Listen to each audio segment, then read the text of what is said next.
At that point, when you saw Sal, you didn't know who that was? I had no idea. Due to the blood and the puffing up to the head, I couldn't even tell you how old the person was. Dramatic testimony in the trial of Mitchell Young. Farmington Hills police officers take the stand and recall the night Robert Cipriano was beaten to death. 7 Action News reporter Tara Edwards has been in the courtroom all day and joins us now with the very latest. Now, Tara, you've heard some very graphic testimony today, correct? That's right, Jeff, and jurors had a lot to take in today, from looking at extremely graphic pictures of the victims to horrific pictures of the crime scene to those who were the first to respond to the Cipriano home. To give jurors an idea of just how gruesome the crime first responding officers walked into, several took the stand today, and the prosecution showed pictures too graphic to show on TV.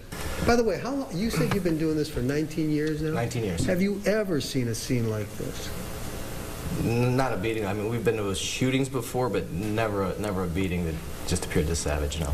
Okay. Officer Eric Buckbury told the court a terrified 8-year-old girl was standing in the entrance when he arrived, slowly walking backward.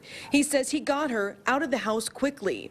The worst was still yet to come. They found 2 people badly beaten on the stairs leading to the basement, but had to look for the attackers first. Officer Buckbury told the court Mitchell Young was soon located inside the Cipriano home and handcuffed.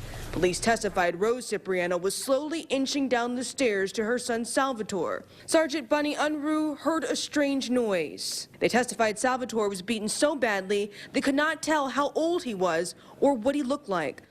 So I realized that I have to clear his airway because the way his head's positioned, he is not getting any air. And is that where the gurgling sound is coming from? That's who the gurgling sound was coming from. Officer Michael Meester went to aid Rose. Injuries, trying to hold her head straight. Her face was so puffed up. I mean, basically, it was holding her head together at that point.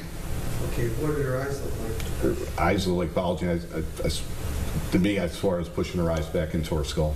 Officer Meester testified he pronounced the time of death for Bob Cipriano, who he found on his stomach with one hand behind his back. And according to Mitchell Young, he says that the victims are not the only ones that were hit by a bat. He claims that he was too, and coming up at 6 o'clock, we'll tell you what an investigator says that he has confessed to. Live at the Oakland County Courthouse, Tara Edwards, 7 Action News.